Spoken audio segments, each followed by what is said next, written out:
공천원금 1억 원을 받은 혐의로 경찰에 출석한 강선우 의원에 대한 조사가 벌써 20시간 넘게 이어지고 있습니다. 강 의원은 조사 시작에 앞서 혐의를 부인하는 취지로 말했는데요. 자세한 내용 취재기자 연결해서 알아보겠습니다. 최승훈 기자, 강 의원의 조사가 아직까지 이어지고 있다고요? 네, 강선우 의원에 대한 경찰 조사는 아직도 진행되고 있습니다. 어제 오전 9시에 출석했으니 20시간 넘게 강도 높은 조사가 이어지고 있는 건데요. 경찰은 강 의원이 실제로 1억 원을 받았는지 전달 경위 등을 캐묻고 있는 것으로 전해졌습니다. 강 의원이 이렇게 경찰 조사를 받은 건 김병기 의원과 돈 처리 방향을 논의하는 내용의 녹취가 공개된 지 22일 만입니다. 첫 소환이었던 데다 당사자들 진술이 크게 엇갈리고 있어 조사가 길게 이루어지고 있는 것으로 보입니다. 앞서 강 의원은 조사 시작 전 포토라인에 서서 원칙을 지키는 삶을 살아왔다며 사실상 혐의를 부인했었는데요. 먼저 조사를 받았던 김경 서울시 의원이나 강 의원의 보좌관이자 당시 사무국장이었던 남모 씨 진술과는 크게 엇갈린 겁니다. 강 의원은 지난 2022년 지방선거를 앞두고 김경 서울시 의원에게서 공천을 대가로 1억 원을 받은 혐의를 받고 있습니다. 이에 대해 강 의원은 당시 사무국장이었던 남모 씨의 보고를 받고서야 돈을 받은 사실을 알게 됐고 이후 돌려줬다고 해명했었는데요. 하지만 김 시 의원은 앞선 조사에서 2021년 말 용산의 한 호텔에서 강 의원을 만나 돈을 전달했고 2022년 6월 지방선거 이후 돌려받았다고 특정한 것으로 파악됐습니다. 남 씨 역시 강 의원이 김 시 의원에게 받은 1억 원을 전세자금으로 사용한 것으로 안다고 진술했다고 전해졌습니다.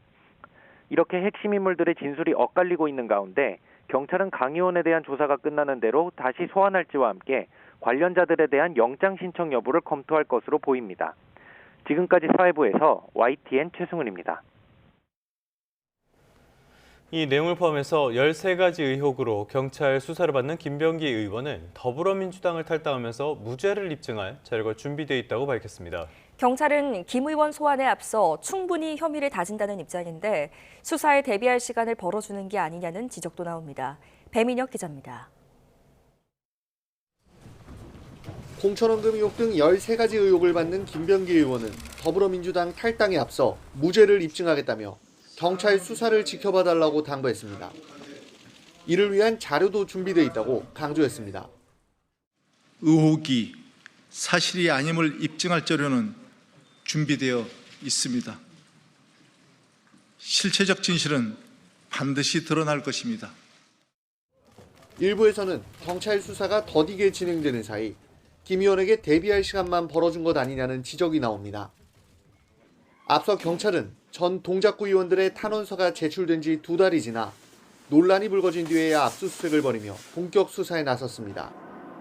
당시 차남 자택까지 수색했지만 김 의원 부부가 귀중품을 보관한 것으로 추정되는 가로 세로 1m 크기의 금고는 찾지 못했습니다. 김 의원 소환 소식은 아직인데 그 사이 증거가 오염될 수 있다는 우려도 나옵니다. 다만 경찰은 절차대로 수사를 진행하고 있고 소환 전에 압수물 분석이 어느 정도 진행돼야 한다는 입장입니다. 경찰 관계자는 신속하고 엄중하게 수사하고 있다며 김 의원 소환에 앞서 혐의 입증을 위한 근거를 상당 부분 확보해가는 단계라고 설명했습니다. 특히 김 의원 측이 정치 헌금을 받았다는 의혹과 배우자의 업무 추진비 유용 의혹 관련 압수물 분석을 통해 앞으로 수사에 더 속도가 붙을 거라는 전망도 있습니다. 경찰은 수사팀 인원까지 보강해 혐의 다지기에 더 속도를 낸다는 계획인데 김 의원은 언제 불러 조사할지 관심이 쏠리고 있습니다. YTN 배민혁입니다.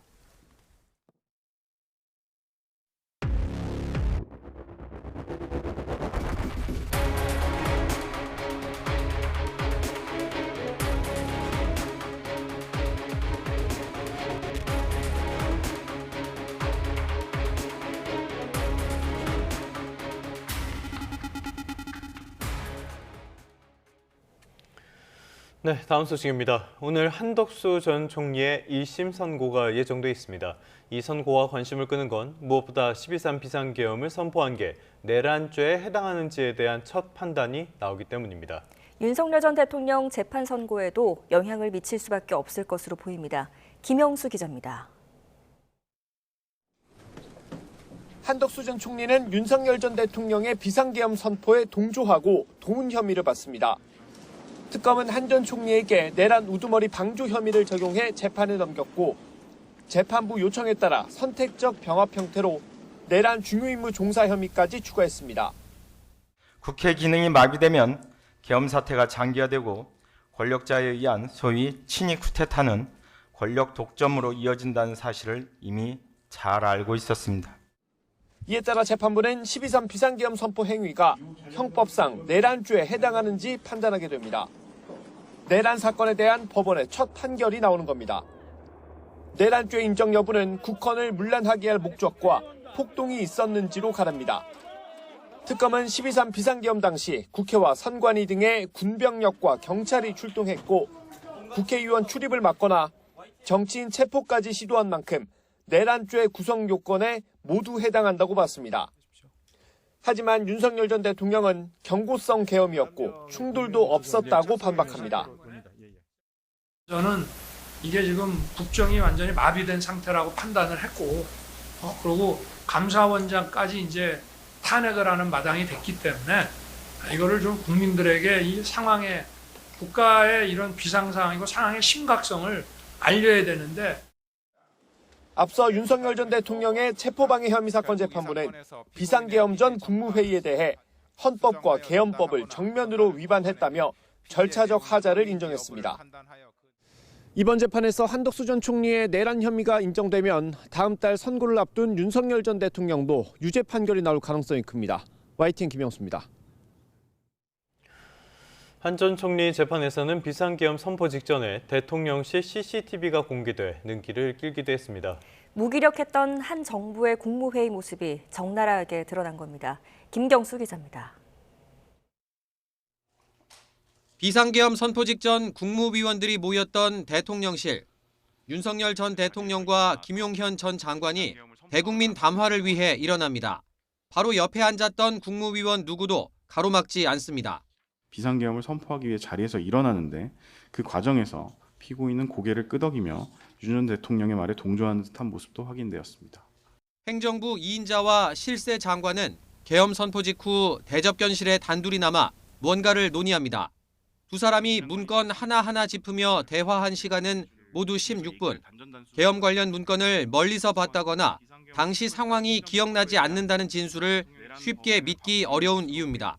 이상민 장관하고 같은 문건을 보면서 저렇게 얘기를 한 겁니까? 그건 기억이 납니까? 저도 확실히 모르겠습니다. 내란 특검 수사 과정에서 확보돼 한덕수 전 총리 내란 우두머리 방조 혐의 사건 재판에서 공개된 CCTV입니다. 45년 만에 비상계엄에도 여유로웠던 국무위원 모습까지 포착됐습니다. 이상민 장관이 지금 피고인과 대화하면서 웃는 모습이 확인이 됩니다. 여러 변명과 허위 진술이 그날 밤을 기록한 CCTV를 통해 거짓으로 드러난 가운데 비상계엄에 대한 사법부 첫 판단에 관심이 쏠립니다. YTN 김경수입니다. 네, 한 전 총리의 재판에선 공소장 변경부터 감치 소동까지 참 많은 일이 벌어졌습니다. 진행 과정이 순탄치만은 않았지만 내란 재판 가운데 가장 빠른 1심 선고가 이뤄지게 됐습니다. 권준수 기자입니다.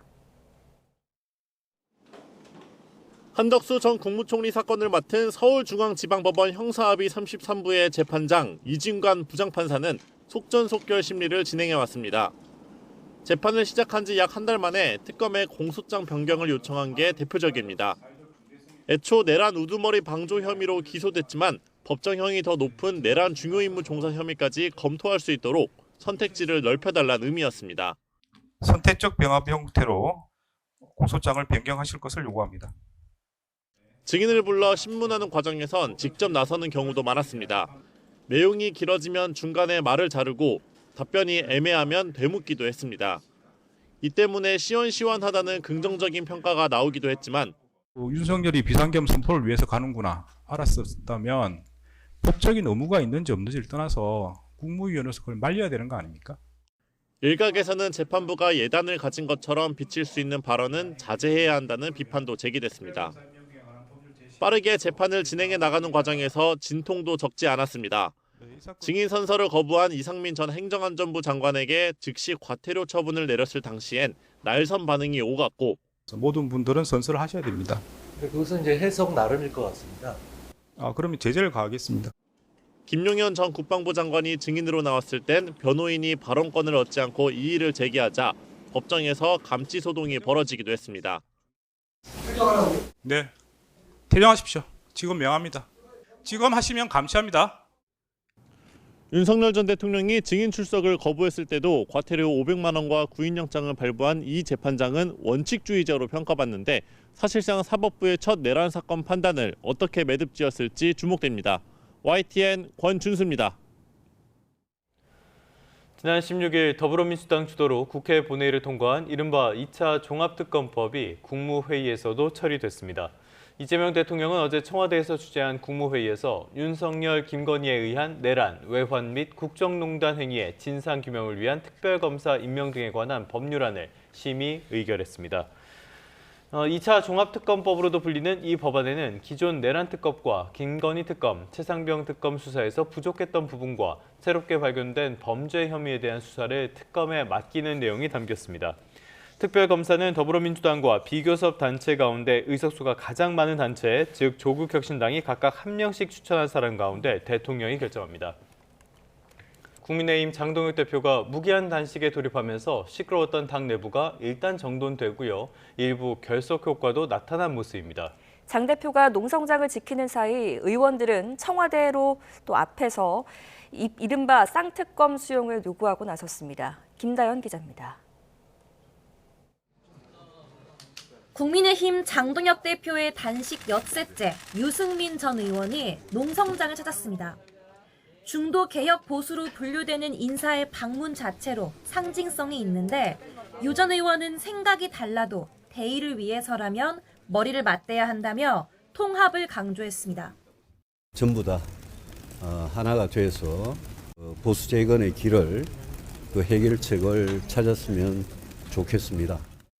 그동안 장 대표를 향해 비상계엄 사과와 한동훈 전 대표에 대한 징계 재고를 요구해온 소장파 의원들도 단식 지지를 선언했습니다. 당 통합을 저해하는 언행도 중단하라고 덧붙였는데 한 전 대표 징계를 둘러싼 내부 다툼을 겨냥한 거란 해석입니다. 오로지 장동혁 대표의 단식 투쟁을 당 통합을 위한 그러한 계기로 생각을 해야 된다. 보수 야권 단결 분위기에 힘입은 의원들은 청와대 앞으로 달려갔습니다. 정부 여당이 좀처럼 단식장에 오질 않으니 직접 찾아가는 수밖에 없지 않겠냐며 이른바 쌍특검 수용을 압박했습니다. 통일교 진실규명 쌍특검법 수용하라. 공천명을 즉각 처벌 쌍특검법 실시하라.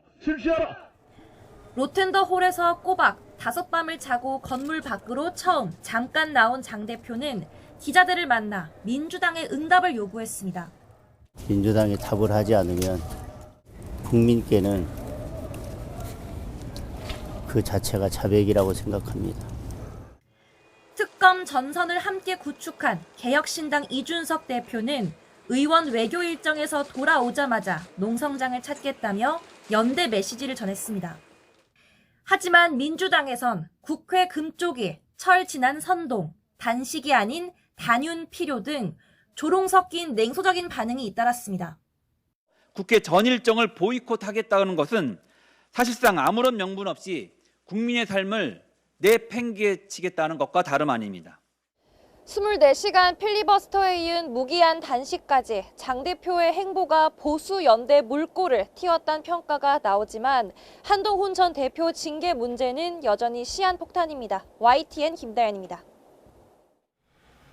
네, 이번엔 여당 상황도 보겠습니다. 정부가 내놓은 공소청, 중대범죄수사청 설치법을 놓고 더불어민주당이 국회에서 공청회를 열었습니다. 중수청 인력 이원화 구조를 두고 찬반 격론이 오갔는데 정청래 대표는 국민 눈높이에 맞는 수정 방침을 재확인했습니다. 황보혜경 기자입니다.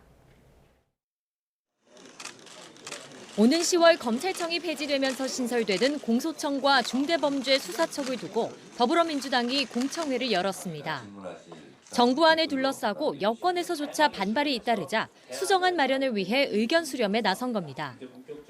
민주당은 수사와 기소, 분리대 원칙 아래 국민 눈높이에 맞게 검찰 개혁안을 정부 입법안을 주도한 국무총리 산하 검찰개혁 추진단은 두 가지 원칙을 강조했습니다. 검찰권의 권한 남용을 근본적이고 제도적으로 막겠다는 것입니다. 동시에 국가의 중대범죄 수사 역량 또한 떨어지면 안 된다는 점이었습니다. 그 일환인 중수청 인력을 변호사 자격이 있는 수사사법관과 전문수사관으로 나누는 이원화 구조를 두고 전문가들 평가는 엇갈렸습니다. 법률 전문성과 현장 수사 노하우를 모두 확보하기 위한 어쩔 수 없는 좀 실용적인 방안이 아닌가. 중수청을 사실상 제2의 검찰청으로 만드는 매개체가 될 것이고 정관 예우의 시장을 열어놓게 될 것이라고. 또 다른 전선인 보안수사권을 놓고는 검수원복이 우려된다거나 검수완박은 경수완독과 같은 말이라는 등 역시 첨예한 대립이 확인됐습니다. 정책의원총회 방식으로 진행된 대국민 공청회엔 의원들도 자리를 지켰고 온라인으로 실시간 시민들 질문도 받았습니다. 정청래 대표는 마무리 발언에서 중수청 위원하에 문제가 있고 수사사법관 명칭이 오해 소지가 있다는 데 공감대를 이뤘다며 수정 방침을 재확인했습니다. 민주당 핵심 인사들은 YTN에 중수청 인력 구조를 일원화하되 내부 직급을 나누는 방안이나 중수청의 수사 범위를 축소하는 안을 놓고 내부 검토가 진행 중이라고 설명했습니다. 민주당은 오는 26일 정부 입법예고 시한 전에 당 의견을 전달하는 걸 목표로 목요일 의원총회에서 추가 의견 수렴에 나설 계획입니다. YTN 황보혜경입니다. 네, 이번엔 청와대로 가보겠습니다. 이재명 대통령이 오늘 신년 기자회견을 열고 새해 국정운영 방향에 청사진을 제시합니다.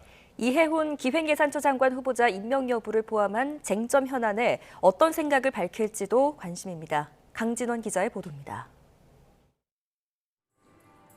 집권 2년 차를 맞은 이재명 대통령이 청와대 영빈관에서 첫 새해 기자회견을 개최합니다. 내외신 기자 160여 명이 참석한 가운데 최소 90분 동안 진행합니다. 용산 대통령실에서 청와대로 온 뒤 열리는 첫 공식 기자회견입니다. 대전환과 대도약을 주제로 열리는 이번 회견에서 이 대통령은 새해 국정운영 비전을 직접 설명할 거로 보입니다. 수도권 1급 체제가 아닌 지방주도 성장과 일부 대기업이 아닌 중소기업 등 모두의 성장 구상이 우선 거론됩니다. 안전한 일터를 만들겠다는 의지와 K컬처를 미래 먹거리로 육성하겠다는 목표도 담길 거로 예상됩니다. 남북 간 신뢰 회복 조치를 일관되게 추진하고 북미 대화 등을 지원하겠다는 방침도 거듭 천명할 것으로 전망됩니다. 올해에도 페이스메이커로서 북미 대화를 적극 지원하고 남북 관계 복원을 거듭 모색할 것입니다. 쟁점 현안이 많은 만큼 살아있는 이슈와 관련한 질의응답도 오갈 예정입니다. 당장 이해훈 기획예산처 장관 후보자 임명 여부에 대한 이 대통령의 생각에 시선이 쏠립니다. 공천원금과 통일교 의혹 관련 특검을 요구하는 야당과의 협치, 검찰개혁과 당청 관계 등에 대한 입장도 관심 가는 사안입니다. 공급과 세제 등 부동산 대책과 고환율, 고물가 등 민생경제 현안 역시 뜨거운 감자로 꼽힙니다. 6월 지방선거 전 드라이브를 걸고 있는 행정통합, 그리고 북한과 더불어 미국, 중국, 일본 등과 외교관계 또한 주요 화두 가운데 하나입니다. 기자들과 사전 질문 조율 없이 이뤄지는 이번 회견에서 이재명 대통령이 국민 통합과 관련해 어떤 메시지를 내놓을지도 주목됩니다. YTN 강준원입니다.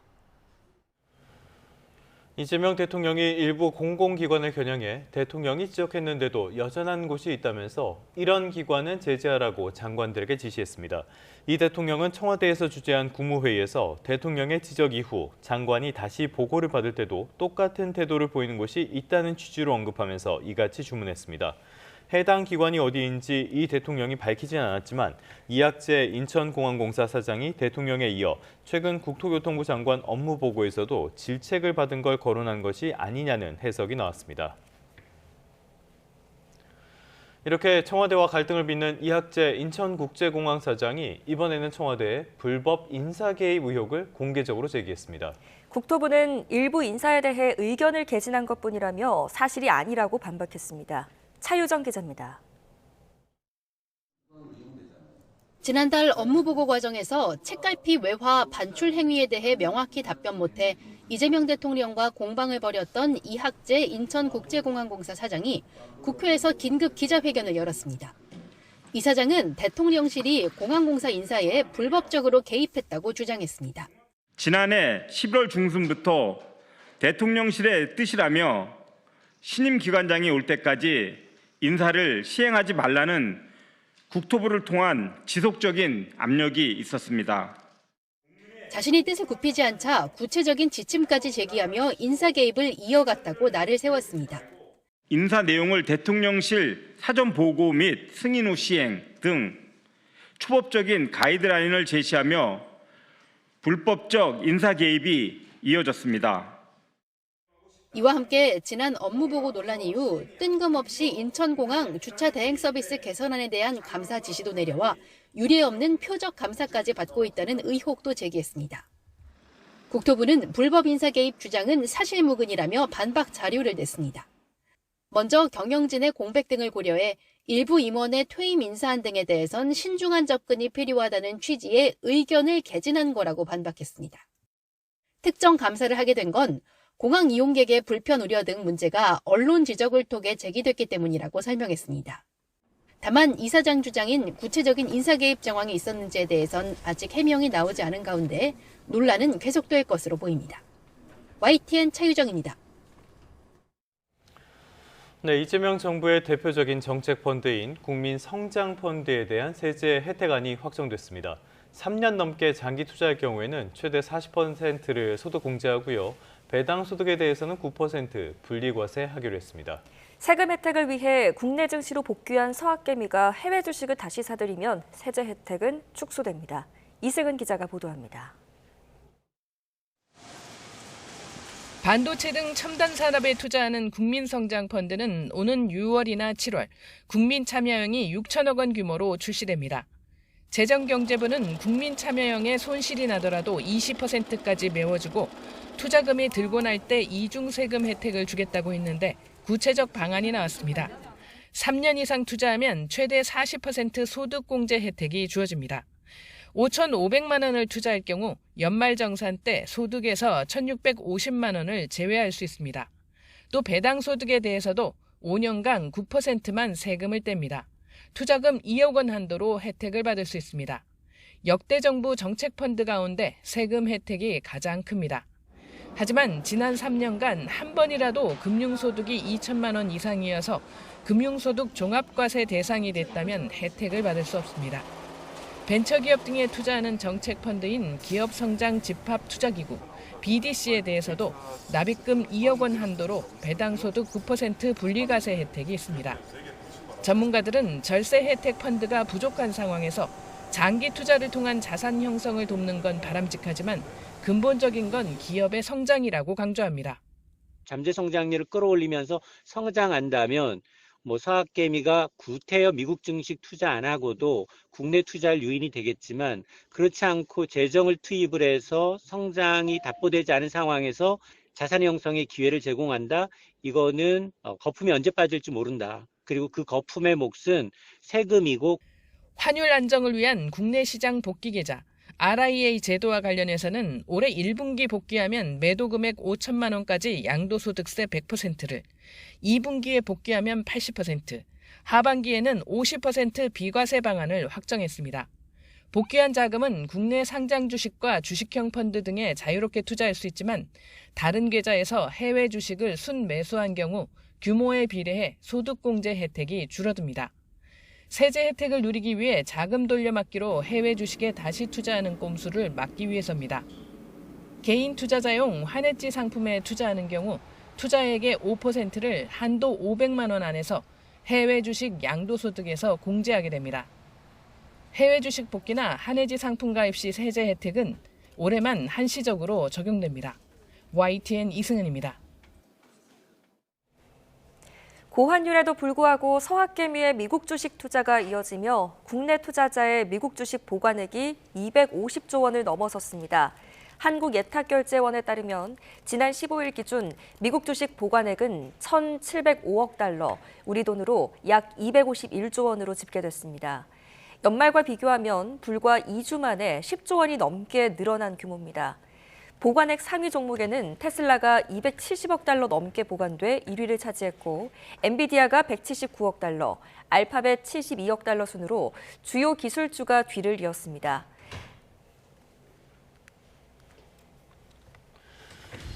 경제 한 줄 뉴스입니다.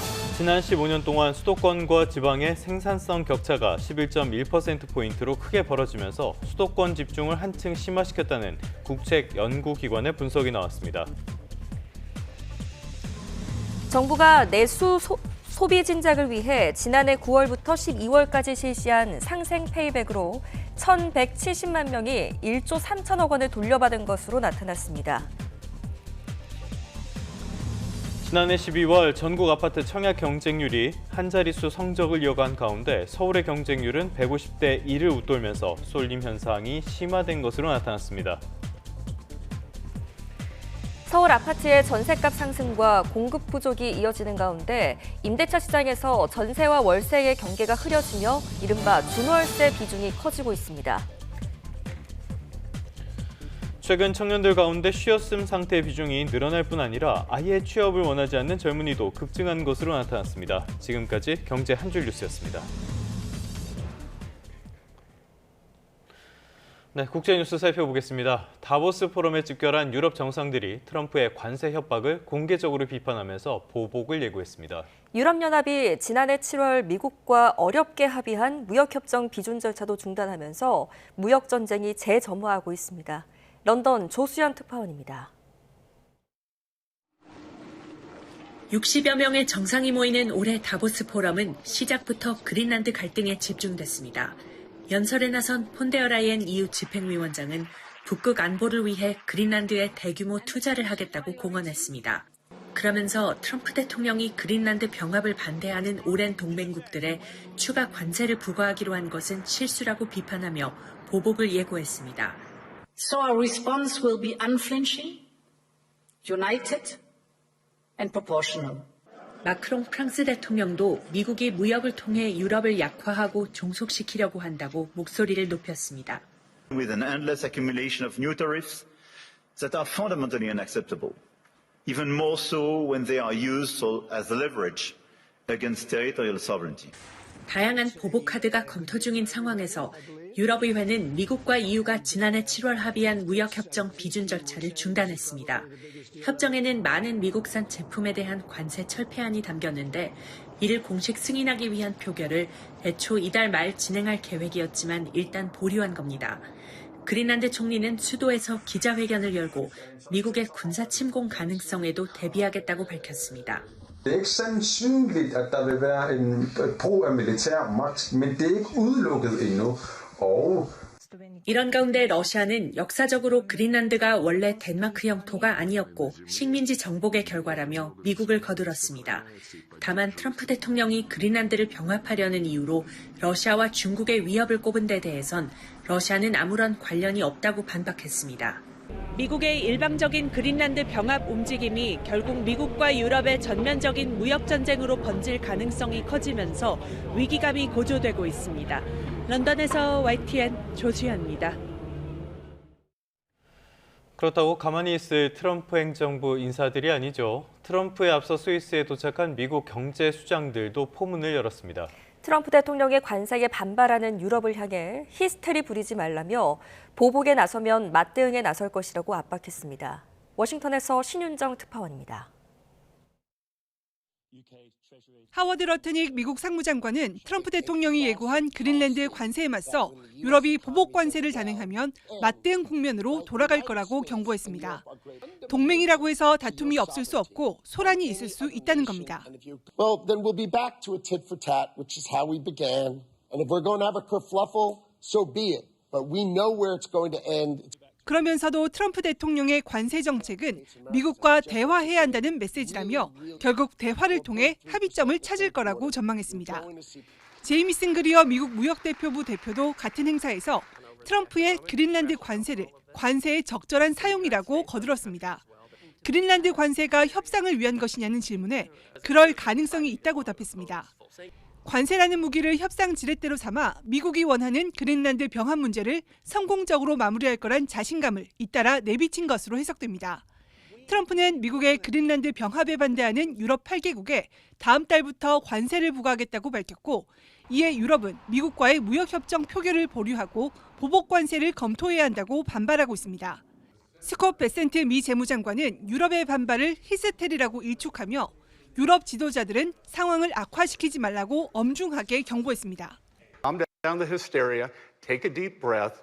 This is where we were last year, and you know what? It all worked out. 이런 가운데 그리어 대표는 트럼프 대통령이 국제 비상경제권한법을 근거로 광범위한 관세 정책을 시행한 것을 거듭 옹호했습니다. 그리어 대표는 미 연방대법원이 관세를 무효화할 경우 관세를 부과할 다른 선택지가 있다고 말했지만 구체적인 내용은 언급하지 않았습니다. 워싱턴에서 YTN 신윤정입니다. 이 시각 주요 뉴스입니다. 공천원금 1억 원을 수수한 의혹을 받는 강선우 의원이 20시간 넘게 경찰 조사를 받고 집으로 돌아갔습니다.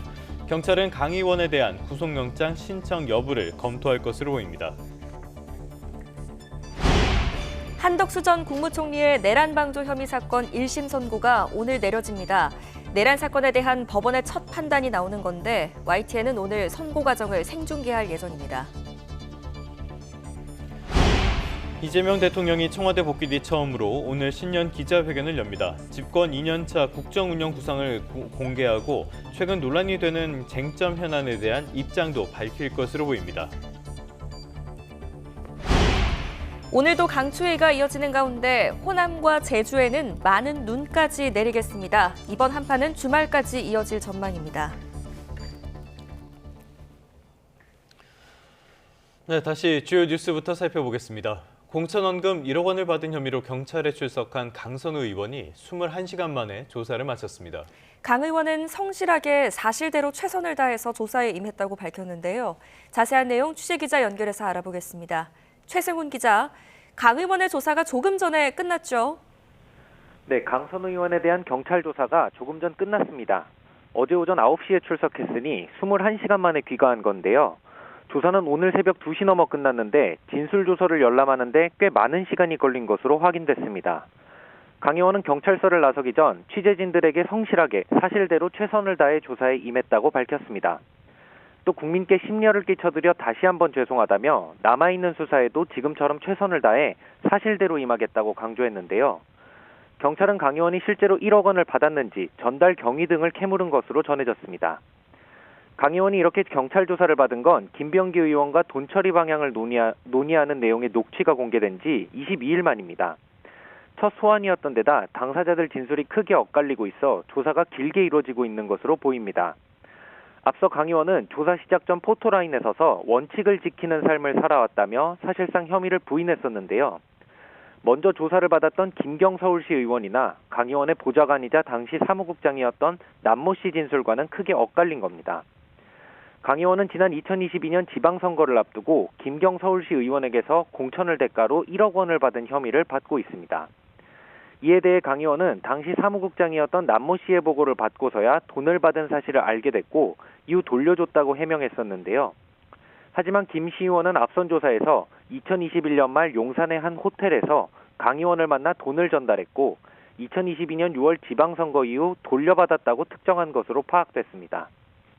남 씨 역시 강 의원이 김 씨 의원에게 받은 1억 원을 전세자금으로 사용한 것으로 안다고 진술했다고 전해졌습니다. 이렇게 핵심 인물들의 진술이 엇갈리고 있는 가운데 경찰은 강 의원을 다시 소환할지와 함께 관련자들에 대한 영장 신청 여부를 검토할 것으로 보입니다. 지금까지 사회부에서 YTN 최승훈입니다.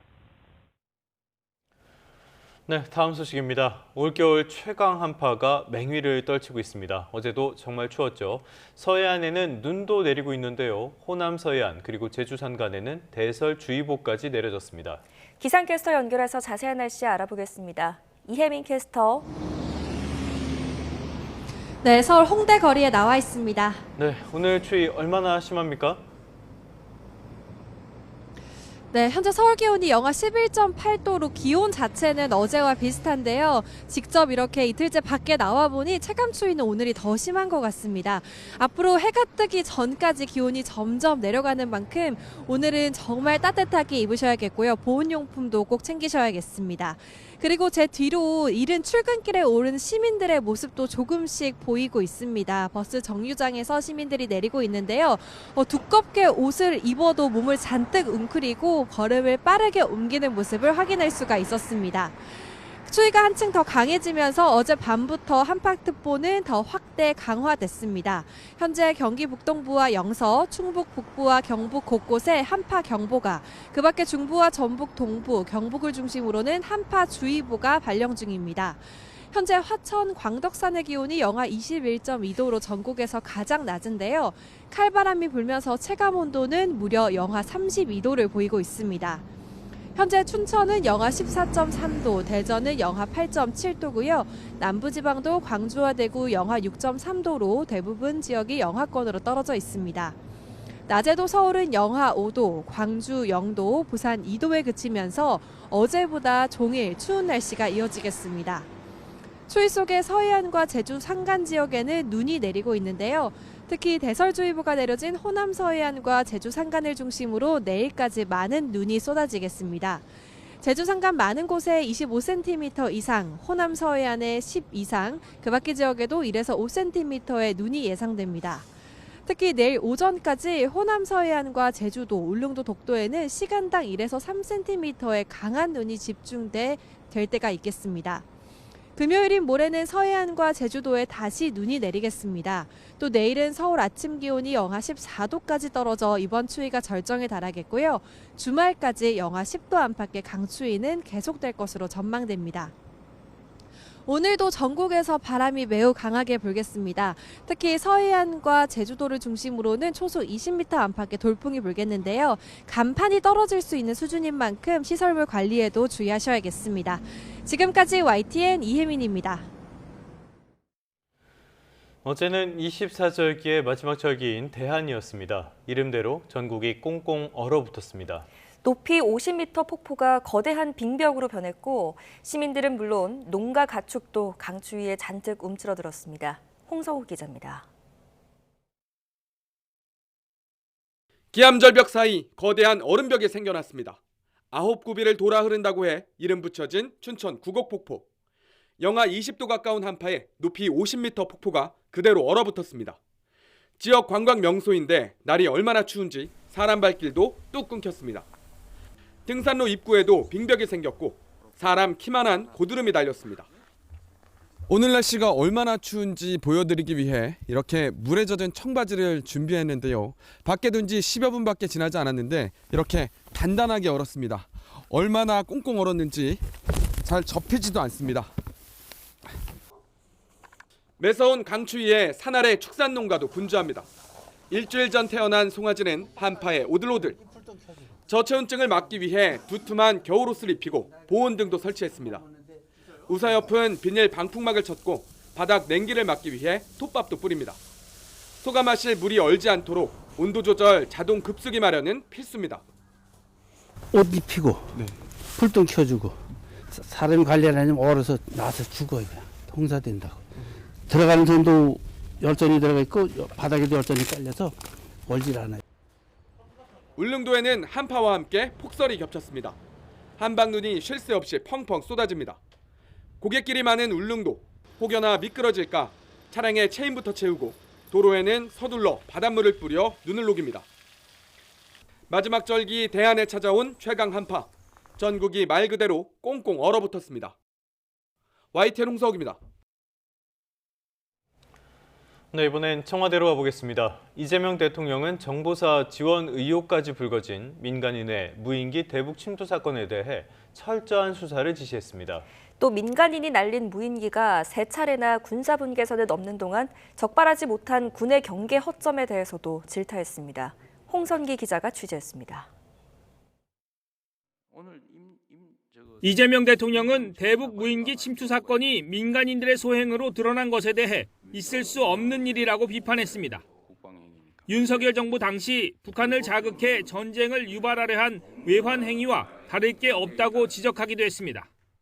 개인이 지멋대로 상대 국가한테 전쟁 개시 행위를 하면 처벌하는 그런 법조문이 있어요. 이 전쟁 개시 행위나 마찬가지죠. 북한 지역의 총선과 똑같잖아요.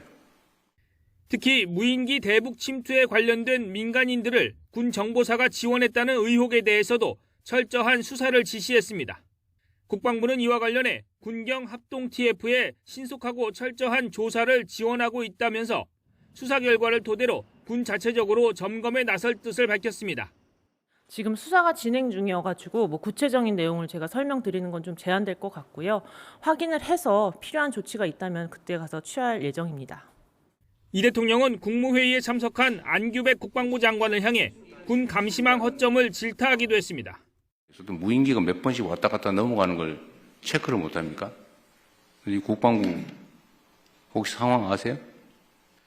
네, 지금 이 사람 얘기에 들어 3번 보냈다는 거 아닙니까? 그런데 어떻게 그 경계 근무하는 데서 체크도 못 하고.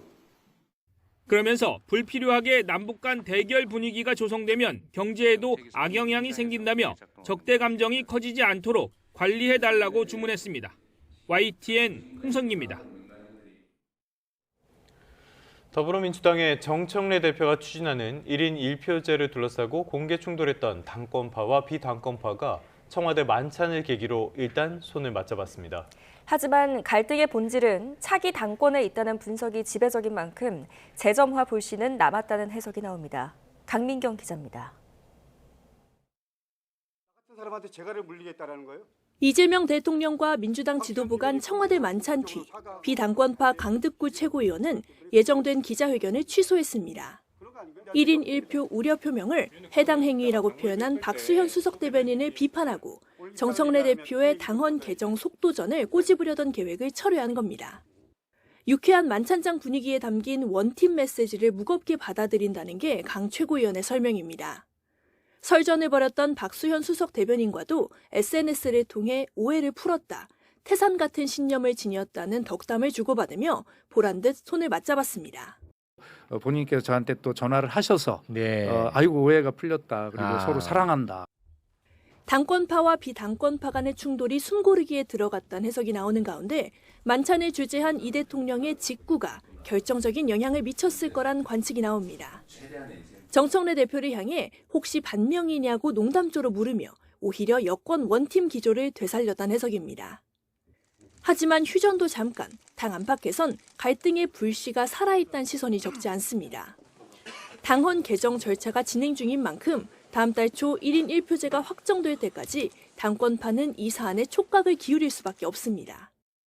정청래 대표도 당원들의 요구에 따라서 1대1로 바꾸려고 하는 것인데 저는 그것을 시행에 관해서 얘기를 하시는 분들이 저는 제 상식으로는 이해가 안 됩니다.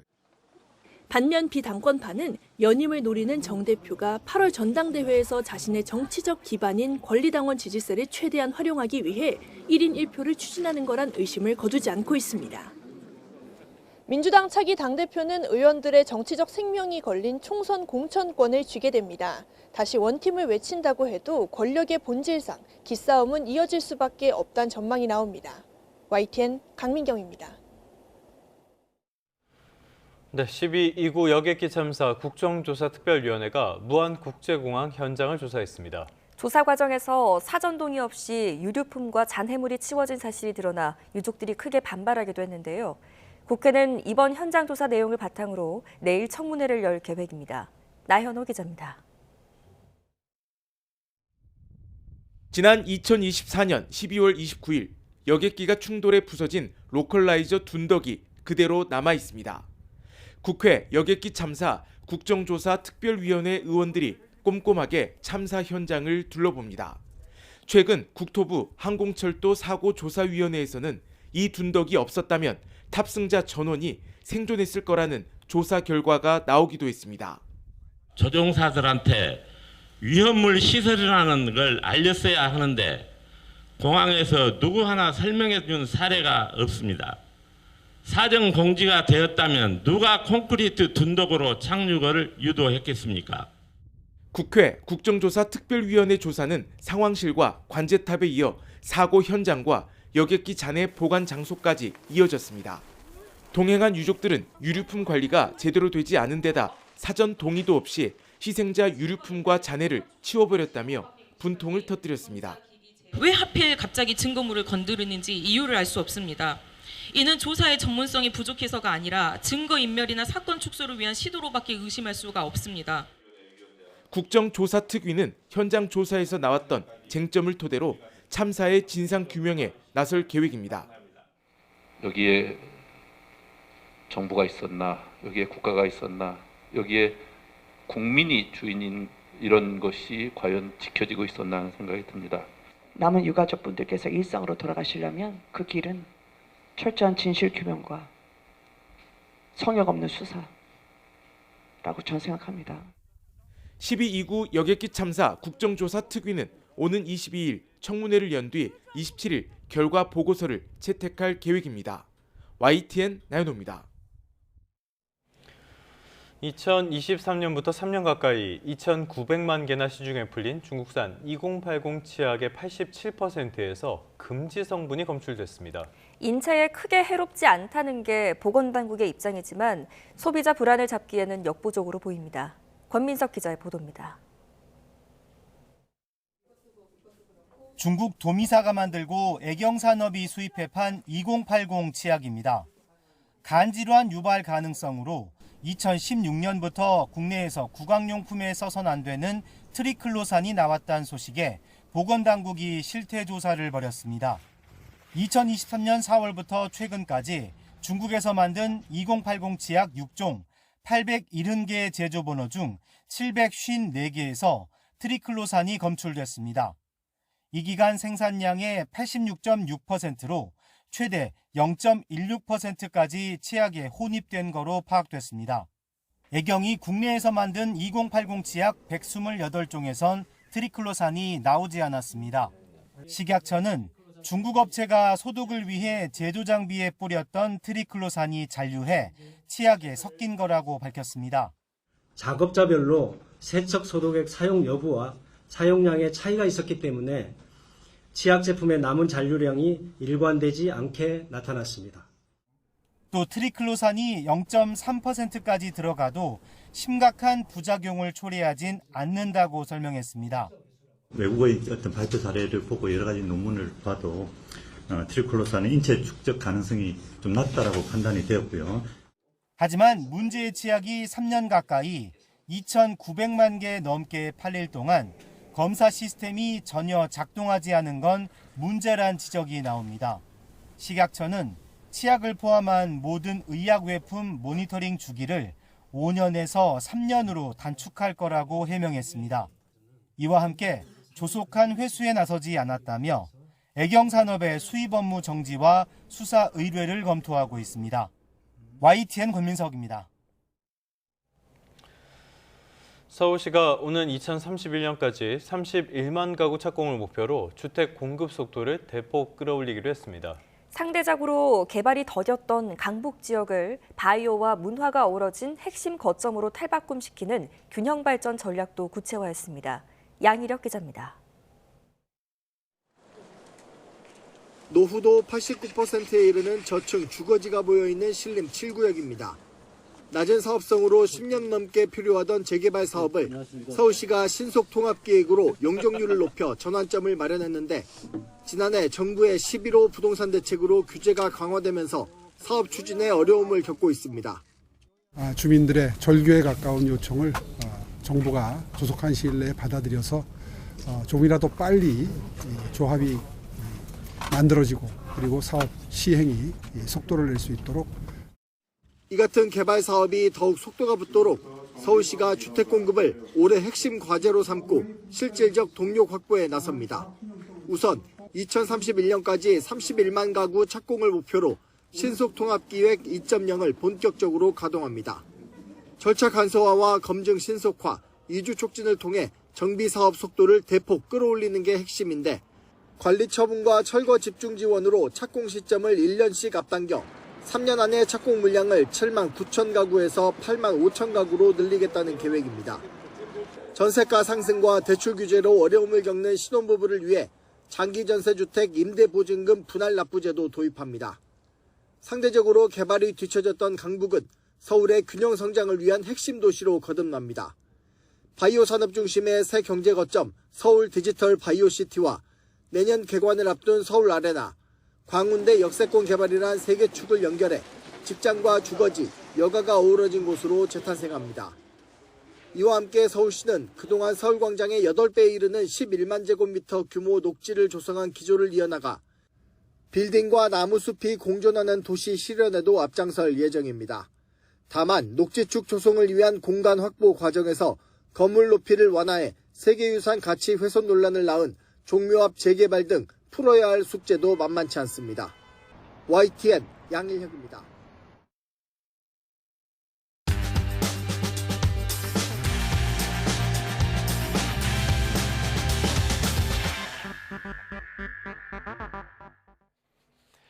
(1월 21일) 수요일 스타트 브리핑 시작합니다. 먼저 한겨레 신문은 반도체 업계의 영업이익률을 비교했습니다. 반도체는 삼성이란 말이 나오고 있지만 수익률만 놓고 보면 갸우뚱하게 된다는데 왜 그런지 보겠습니다. 글로벌 메모리 3사인 삼성전자와 SK하이닉스, 마이크론의 파운드리 기업인 TSMC와 팹리스 기업인 엔비디아까지 5개 반도체 기업의 최근 1년 영업이익률을 비교해봤습니다. 다들 만만치 않은 수익을 냈는데 삼성전자는 경쟁 업체보다 약 10%포인트 낮은 수준입니다. 시스템 반도체와 파운드리 적자가 1조 원 넘게 쌓였고요. 고대역폭 메모리, HBM 분야가 아직 뚜렷한 이익을 내지 못하고 있기 때문이란 분석입니다. 기술 경쟁력이 개선됐다기보단 메모리 가격 폭등에 힘입어서 성장했다는 이야기입니다. 삼성 내부에선 자화자찬을 경계하자는 목소리도 나온다 하네요. 업계에서 독보적인 기술력을 가진 TSMC나 엔비디아는 천문학적인 이익을 남기고 있습니다.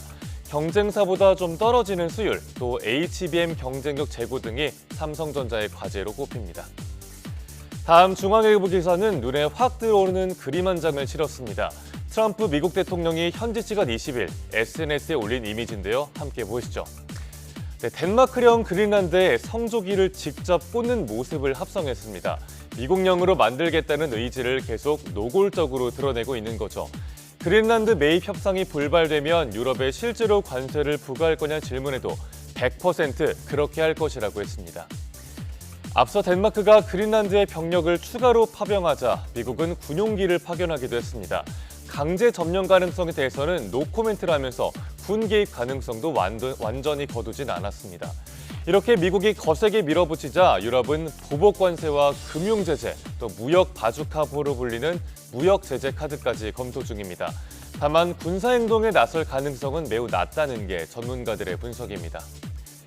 유럽 내에서도 경제 보복이냐 대화가 우선이냐 엇갈리는 상황인데요. 결국 대화로 잘 풀 수 있을지가 관건인데 지금 스위스에서 열리고 있는 다보스 포럼에서도 그린란드 문제가 최대 뇌관이 될 전망입니다. 끝으로 조선일보 기사 보면서 MZ세대 사이에서 뜨는 트렌드 하나 소개해드리겠습니다. 바로 이름도 번호도 모르는 티슈 친구인데요. 필요할 때 뽑아 쓰고 버리는 티슈처럼 일회성으로만 만나는 관계를 뜻하는 말입니다. 모르는 사람과 한 번만 만나서 자기소개 없이 또 번호와 SNS 교환도 없이 헤어지는 모임입니다. 아침 일찍 카페 모여서 대화한 뒤에 출근을 하기도 하고요. 공연을 같이 볼 동행을 구한다거나 일일 밥 친구를 모집하는 모임 등이 있습니다. 지인들과의 관계 지속에 부담을 느끼는 MZ세대가 큰 감정 소모 없이 사회적 만족을 얻으려 한다는 분석입니다. 대인관계 유지에 드는 부담을 줄이면서 점점 간소화된 인맥을 선호하는 분위기인데요. 몇 년 전에 유행했던 인맥 다이어트 떠올리는 분들도 계실 것 같네요. 1월 21일 아침 신문 살펴봤습니다. 지금까지 스타트 브리핑이었습니다.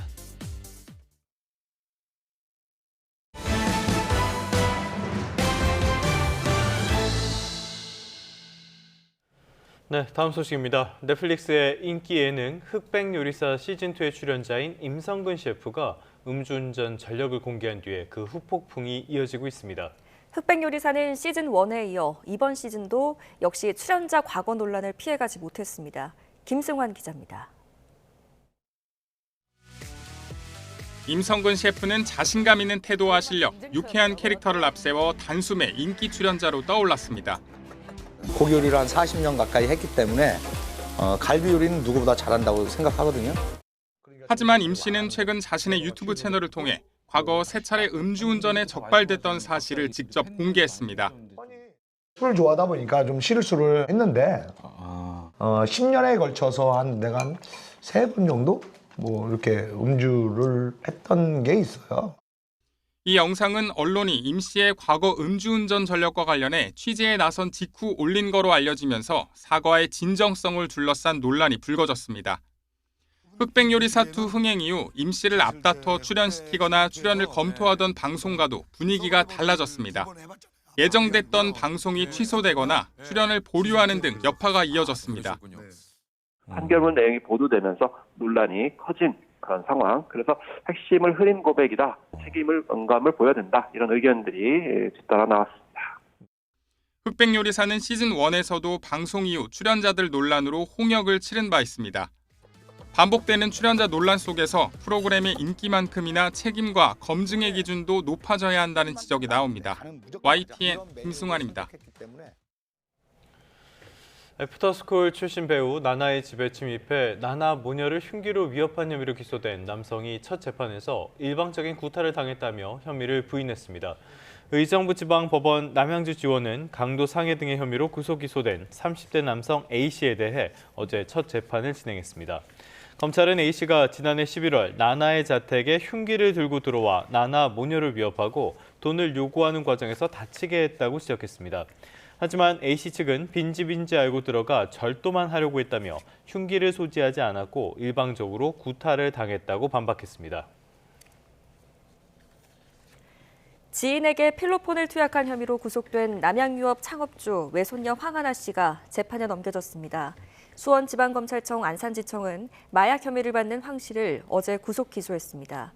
황 씨는 지난 2023년 7월 서울 강남구에 있는 지인의 자택에서 40대 남성과 30대 여성에게 주사기로 필로폰을 투약한 혐의를 받습니다.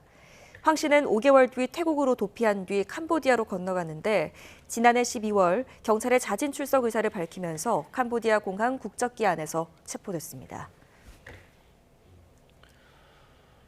그룹 BTS가 오는 3월 컴백 기념 행사를 서울 광화문 일대와 경복궁, 숭례문에서 펼치고 싶다며 관계 당국에 장소 사용을 요청했고요. 국가유산청이 조건부 사용 허가 결정을 내렸습니다. 국가유산청 국능분과위원회는 어제 회의에서 해당 심의 안건을 조건부로 가결하면서 소위원회를 구성해 세부 내용에 대한 문화유산에 미치는 영향을 검토하도록 했습니다. 공연 당일 광화문 광장 사용과 관련해선 서울시가 오는 23일에 심의를 열고 허가 여부를 결정합니다. 이에 따라 3월 20일 완전체로 컴백하는 BTS가 우리 문화 예산을 무대로 펼치는 공연의 정확한 일정은 이르면 이번 주에 공개될 전망입니다. 스포츠 소식입니다. 차준환과 신지아 등 피겨 국가대표 선수들이 4대륙 선수권 대회에 출전해 올림픽 리허설을 갔습니다. 실전 경기 감각은 물론 자신감까지 충전하겠다는 계산인데요. 양시찬 기자가 전해드립니다. 신지아와 이혜인 등 피겨 대표팀 선수들이 공항에 모습을 드러냅니다. 중국 베이징에서 열리는 4대륙 선수권 대회에 출전하기 위해서입니다. 올림픽을 코앞에 두고 치러지는 대회인 만큼 외국의 주요 선수들은 출전하지 않지만 우리 대표팀은 모두 참가하기로 했습니다. 처음 성인 국제무대 데뷔전을 치르는 신지아는 구성이나 난이도 조절 없이 평소 하던 대로 음반 위를 날아오를 생각입니다. 국제대회에서 좋은 모습을 보여드리지 못한 게 좀 아쉬워서 이번 대회에서는 제가 만족할 만한 경기 또 좋은 모습 보여드리고 싶고 극적으로 올림픽 티켓을 거머쥔 이혜인도 주저없이 4대륙 대회에 출전하기로 했습니다. 2023년 이 대회에서 우승한 만큼 올림픽을 앞두고 자신감을 충전하기에 더없이 소중한 기회입니다. 올림픽 전에 경기를 한번 할 수 있다는 거에 굉장히 다행이라고 생각하고 제가 실전 감각을 늘릴 수 있는 기회라고 생각해서 피겨 간판 차준환도 이번 대회에 거는 기대가 남다릅니다. 올림픽을 앞두고 지난 시즌 내내 주제곡으로 사용한 물랑루즈 OST 대신 앞서 사용했던 광인을 위한 발라드로 프로그램을 교체하는 승부수를 띄웠습니다. 동시에 고난도 4회전 점프 횟수를 줄이고 예술적인 연기를 극대화하겠다는 전략을 세웠는데 이번 대회가 처음이자 마지막 시험 무대입니다. 연습하는 내내 수월했고 그렇기 때문에 이번 4대륙 선수권 어떻게 보면은 다시 경기에 내보였을 때 어떤지를 좀 더 확인할 수 있는 기회인 것 같아서. 동계올림픽의 리허설과도 같은 이번 4대륙 선수권 대회에서 우리 피겨 대표팀은 자신감과 실전 점검에 2마리 토끼를 다 잡겠다는 각오입니다. YTN 양시창입니다.